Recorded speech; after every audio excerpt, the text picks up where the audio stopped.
economista Nicanor Moscoso, experto electoral, expresidente del Consejo de Expertos Electorales de Latinoamérica. Economista, ¿cómo ha estado? Buenos días. Omar Jaén le saluda en compañía de Noris Arroyave. ¿Cómo ha estado? Buenos días Muy para buenos ustedes. Días. A la orden siempre. Muchas gracias por la invitación. Excelente 2023, economista. Muchas gracias por aceptar. Igual para ustedes. Economista, a ver, estamos ya en el día 3 de campaña oficial, entre comillas, porque lo que más hemos tenido es campaña desde al menos 4 o 5 meses.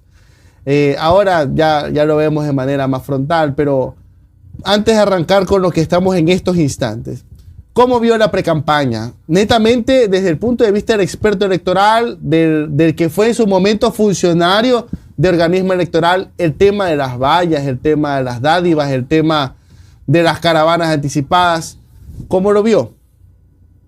Bien, mire, bien, usted lo ha recordado, fui presidente del Tribunal Supremo Electoral del Ecuador cuando se llamaba así y unificaba todas las funciones, es decir, la administrativa y la jurisdiccional.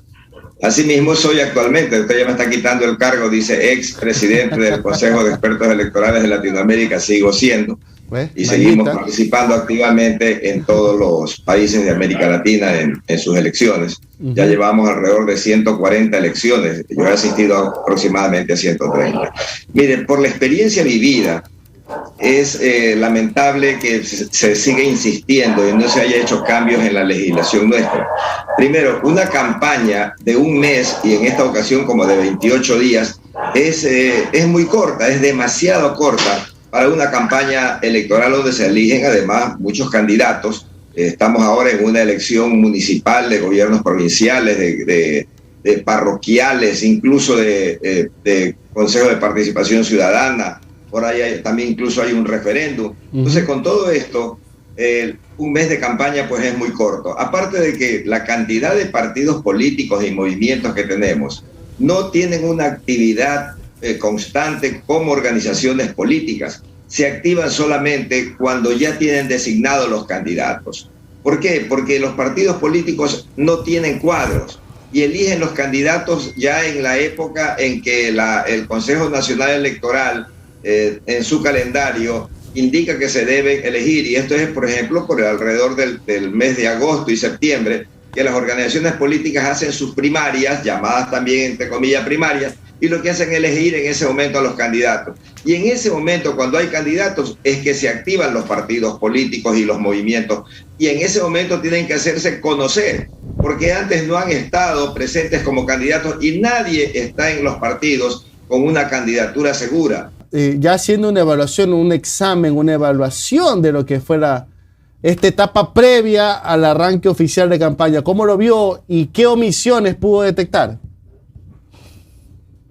Es el abuso que ha existido de parte de las instituciones que tienen candidatos a la reelección. Y aquí en Guayaquil lo hemos visto plenamente con la alcaldía de Guayaquil, en donde se ha hecho un uso y abuso de los recursos públicos, entregando dádivas, entregando de todo tipo de cosas, ofreciendo un montón de cosas para las próximas elecciones, para los próximos mandatos que tengan. Y sin duda, pues eso es lo que distorsiona totalmente la campaña electoral, porque el hecho de haber hecho proselitismo antes de la fecha de inicio no hubiese sido ningún problema si no hubiésemos visto ese abuso. Y eso se lo he visto principalmente con las autoridades que están en funciones. Y esa pues no es una labor que solo debe desarrollar el control del Consejo Nacional Electoral, porque lamentablemente hoy, cuando ya no es Tribunal Supremo Electoral, no puede actuar directamente, sino que tiene que primero preparar un expediente, llenarse de información y luego enviarla al Tribunal Contencioso Electoral. Con la cantidad de denuncias que llegarán al Tribunal Contencioso Electoral, pues habrán ya terminado las elecciones y ya tendremos resultados, y con los resultados pues la historia cambia totalmente en el país. Es la Contraloría General del Estado quien debió haber hecho su trabajo también respecto a los gastos que estaban realizando estas personas que ocupan los cargos de las alcaldías y prefecturas especialmente. Economista, buenos días. Noris Arroyave le saluda. ¿Cómo está, Noris? Economista, ¿cómo hacer para que tenemos unas declaraciones en las que representantes del CNE dicen nos desbordó. La campaña anticipada nos desbordó. Estamos a puertas de unas elecciones en donde también se va a decir sobre una consulta popular que una de sus preguntas deja abierta la posibilidad de que este mismo CNE, que ha sido desbordado en este momento electoral, continúe y permanezca hasta las próximas elecciones, que son las nacionales en el 2025. Unas elecciones, ya viéndolo en perspectiva, ¿no? Y en mayor tiempo, que lo desborde de esa manera. ¿Cómo podemos hacer para que esto no vuelva a suceder, no? Mire, la única forma es que se castigue, pero no solamente desde el CNE, porque le digo, tiene limitaciones el CNE. Cuando ellos hablan de que se desbordó, es porque también los políticos que están en campaña, no todos, pero ciertos políticos que están en campaña están abusando. El CNE es como un árbitro de fútbol, pero si usted en el partido de fútbol, los jugadores no se ponen a jugar limpiamente, sino que se comienzan a agredir, a golpear, y va a tener que entrar la policía, entrar todo el mundo, porque ya el árbitro no va a poder hacer absolutamente nada. Eso es lo que está pasando, especialmente en la ciudad de Guayaquil y en la provincia del Guayas. Okay, entonces ahí ya no alcanza. Economista, demos nombres.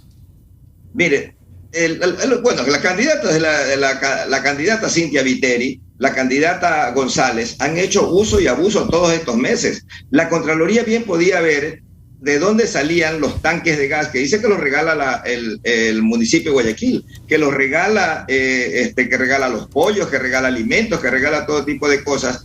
Los recorridos que hacen las unidades, los vehículos de estos organismos, de estas instituciones, tienen que ser controlados, es por la Contraloría. Es similar a aquella denuncia que decía que hay narcopolíticos y que hay candidatos ligados al narcotráfico, y eso también le van a echar la culpa al Consejo Nacional Electoral, que no controla. Eso lo debe controlar la Policía Nacional. Si el presidente de la República, por ejemplo, sabe que hay narcopolíticos, para que haya narcopolítico primero tiene que haber un narcotraficante, pues. Entonces capturan al narcotraficante, pues. ¿Por qué no identifican al narcotraficante? Si para haber corrupción tiene que haber un corruptor, para haber narcopolítica tiene que haber un narcotraficante. Entonces, están claros quiénes son los que hacen este tipo de campaña, que no se podría llamar ni siquiera campaña, sino una campaña sucia, abusando de los dineros del Estado, porque ni siquiera abusan de sus propios dineros.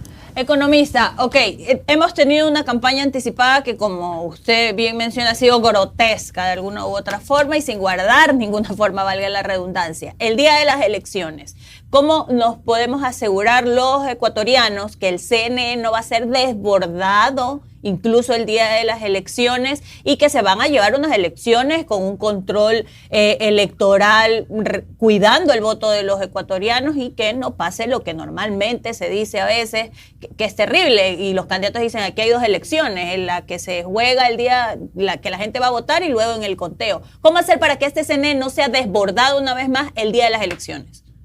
Vea, yo voy a tomar las palabras que en algún momento dijo el propio abogado Jaime Nebot. Los fraudes se los hace en las mesas.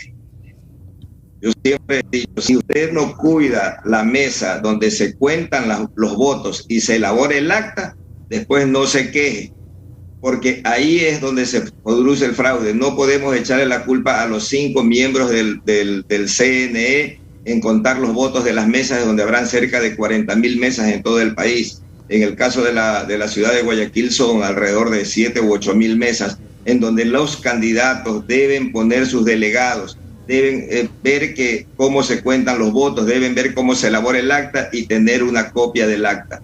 Además que esa acta, una vez que está ya confeccionada, inmediatamente es publicada. El fraude no se lo va a hacer en el conteo electrónico de los votos, se lo hará en la mesa, y si no tienen los partidos políticos, los candidatos no tienen un control electoral adecuado, pues va a poder pasar cualquier cosa, ya que en las mesas habrá mucha influencia, especialmente en la ciudad de Guayaquil, y de eso deben tener mucho cuidado. Y hoy más que nunca, porque en la ciudad de Guayaquil anteriormente el ingeniero Febres Cordero o el abogado Jaime Nebot ganaban ampliamente las elecciones, y lo más posible, y eso yo lo puedo decir, no necesitaban hacer fraudes en las mesas. Pero hoy sí hay una reñida contienda en la elección de alcalde de Guayaquil. y ahí es donde mayor peligro se va a correr en lo que se haga en las mesas el día de las elecciones. La candidata a la reelección va a tener 1 o 2 delegados mínimo en cada una de las mesas, y eso tiene que ser de tenerse muchísimo cuidado de parte de los otros candidatos. Economista, solamente 2 temas para poder concluir. ¿Cómo vio usted, con su experiencia y con la experiencia que ha ganado aquí y en el exterior, este tema de los debates electorales? Este fin de semana tenemos el de prefectos y la próxima semana tendremos el de alcaldes. ¿Qué le parecen estas dinámicas que se van a dar? Mire, la dinámica legislativamente tuvo una muy buena intención y tiene una buena intención. El asunto es que cuando hicieron la ley, consideraron que habían unos 4 o 5 candidatos a alcalde, 4 o 5 candidatos a prefecto. Lo que sucede es que años atrás, cuando era candidato el abogado Jaime Nebot, en Guayaquil se presentaban 5 o 6 candidatos a la alcaldía, y cuando había un gran candidato en Quito lo mismo, y se basan por lo general en esas experiencias. Nunca se imaginaron que podían haber 11, 12, 15 y hasta 19 candidatos a alcalde en las principales ciudades y también en las prefecturas, y eso ya desborda la posibilidad de un debate que sea beneficioso y que las personas, nosotros los votantes, podamos tomar de ahí una idea de cuál es su pensamiento y de cuál va a ser su comportamiento en el cargo que van a ser electos. Fíjese usted que en la hora y media van a estar alrededor de 6 personas con las preguntas y las respuestas.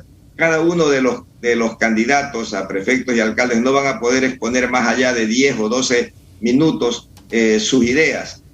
Sin duda, lo que veamos nosotros en la campaña, su comportamiento en la campaña, su forma de expresar sus ideas y el abuso de los dineros del Estado que han tenido, y la experiencia que tenemos con cada uno de ellos en las funciones que han tenido, la que nos debe guiar hacia buscar por quién votar. Perfecto, economista. Y finalmente, el día de las elecciones, el día 0, vamos a tener una jornada muy extensa. Es más, están pidiendo hasta un día de asueto al día siguiente, o sea, un día que pueda ser recuperado en otra jornada, porque vamos a tener solamente a vuelo de pájaro, papeleta de alcalde, papeleta de prefecto, papeleta de concejales, papeleta del referéndum, papeleta para elegir a los representantes del Consejo de Participación Ciudadana y Control Social, que es uno de hombres, uno de mujeres y uno por minorías. ¿Cómo tiene que ser un poco la logística ese día desde la parte oficial, o sea, desde la parte institucional? Bueno, creo que han tomado una medida de dividir en 2 y deberían ser hasta en 3 grupos quienes cuenten los votos al final del día. En buena hora ya tenemos ahora listas cerradas. Si no, imagínese usted, lista de concejales abiertas hubiese sido peor.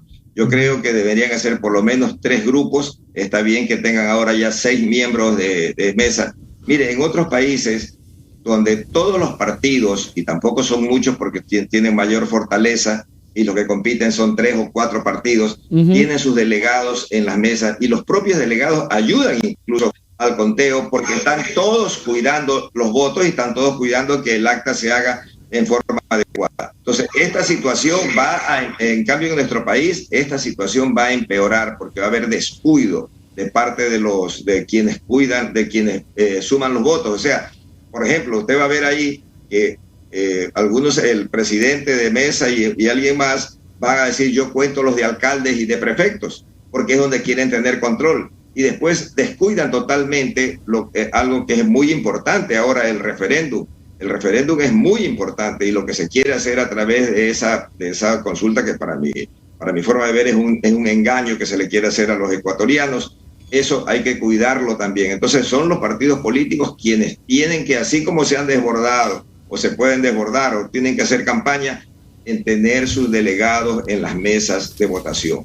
Eso es lo más importante en este momento, porque con ese caos que usted mismo ya lo está expresando, va a ser tremendamente difícil que se controlen los votos.